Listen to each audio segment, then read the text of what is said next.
Assalamualaikum warahmatullahi wabarakatuh. Kami dari kelompok 4 akan melakukan presentasi mengenai populasi rentan, yaitu tentang disabilitas dan gangguan mental. Disabilitas merupakan gangguan atau keterbatasan aktivitas dan pembatasan partisipasi. Disabilitas juga dapat disebut sebagai fenomena kompleks yang mencerminkan interaksi antara ciri dari tubuh seseorang dan ciri dari masyarakat tempat dia tinggal. Penyandang disabilitas merupakan kelompok minoritas terbesar di dunia menurut ILO tahun 2011. Sedangkan menurut The World Bank 2016 bahwa ada sekitar 15% dari jumlah penduduk di dunia atau lebih dari 1 miliar orang adalah penyandang disabilitas.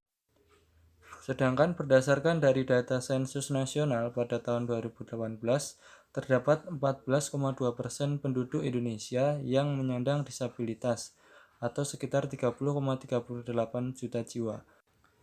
Berikut adalah jenis-jenis disabilitas. Yang pertama ada disabilitas mental, yang kedua disabilitas intelektual, disabilitas fisik, dan disabilitas sensorik.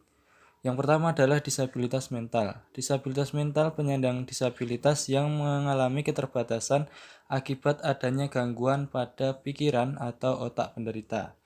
Yang kedua ada disabilitas intelektual. Disabilitas intelektual ditandai dengan IQ berada di bawah standar rata-rata. Disabilitas ini memiliki kesulitan dalam memproses informasi, bersosialisasi, dan berkomunikasi. Yang ketiga ada disabilitas fisik. Disabilitas fisik merupakan disabilitas dengan keterbatasan akibat gangguan yang terjadi pada fungsi tubuh seperti lumpuh, kehilangan sebagian anggota tubuh karena amputasi, dan lain sebagainya. Yang keempat adalah disabilitas sensorik. Disabilitas sensorik adalah disabilitas yang mereka memiliki keterbatasan pada fungsi panca indera. Disabilitas ini termasuk disabilitas jenis rungu, wicara, dan netra.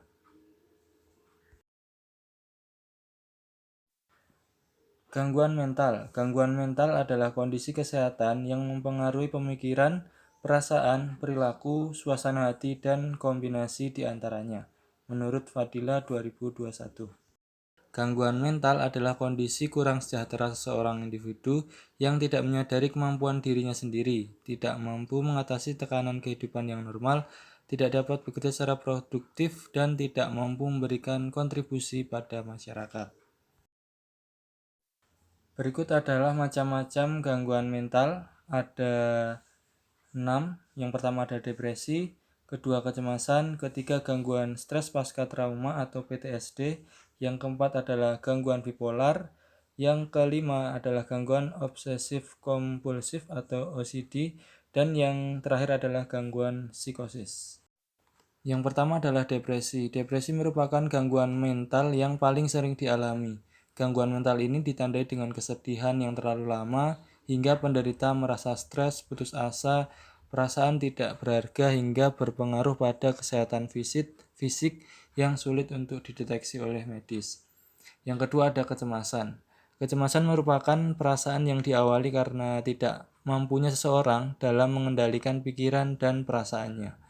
Rasa cemas ini dapat berkembang menjadi rasa cemas yang sangat membebani dan dapat memperburuk sehingga seiring berjalannya waktu. Yang ketiga ada gangguan stres pasca traumatik. Ini merupakan gangguan kesehatan mental yang terjadi setelah seorang melihat atau mengalami sebuah peristiwa yang traumatis, misalnya seperti bencana alam, kecelakaan, ataupun penganiayaan. Yang keempat ada gangguan bipolar. Gangguan bipolar merupakan gangguan mental yang ditandai dengan perasaan suasana hati yang tidak normal. Perubahannya yang terjadi cukup ekstrim dari perasaan hati yang bahagia menjadi sangat sedih. Gangguan obsesif kompulsif merupakan gangguan berupa kecemasan dan ketakutan yang berlebihan apabila tidak melakukan sesuatu hal yang muncul dari pikirannya sendiri, atau obsesi yang menimbulkan perilaku repetitif. Sedangkan untuk gangguan psikosis merupakan gangguan tipe mental disorder yang parah, menyebabkan persepsi seorang tidak normal dengan ditandai dengan halusinasi, delusi, skizofrenia, dan lainnya.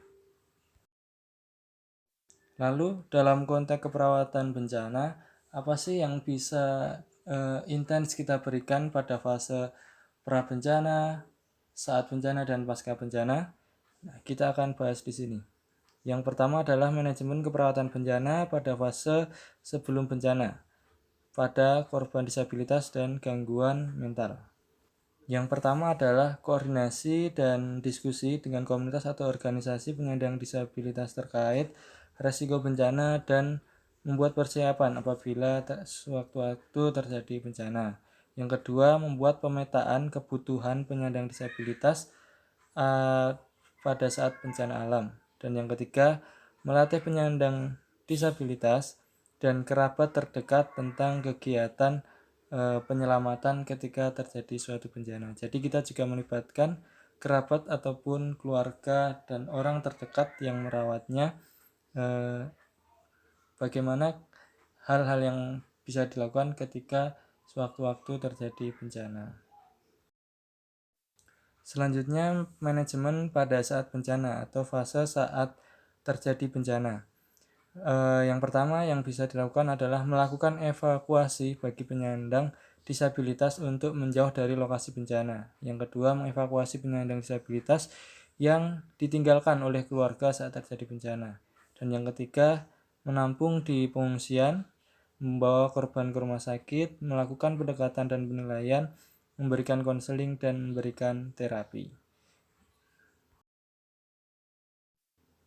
Manajemen keperawatan bencana pada saat pasca bencana atau setelah bencana tentunya tidak jauh berbeda dengan individu lainnya, akan tapi dengan adanya disabilitas dan juga gangguan mental tentunya akan menambah intens lagi dalam melakukan perawatan kepada mereka, mulai dari penyiapan fasilitas maupun trauma healing ataupun kegiatan pasca bencana lainnya yang bisa dilakukan. Kesimpulannya bahwa penyandang disabilitas juga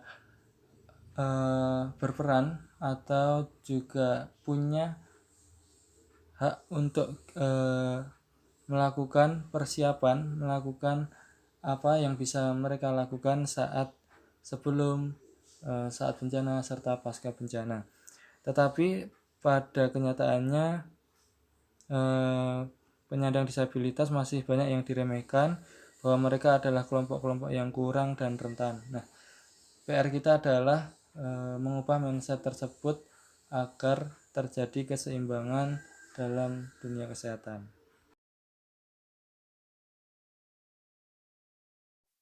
Sekian dari kelompok 4, berikut adalah daftar pustakanya.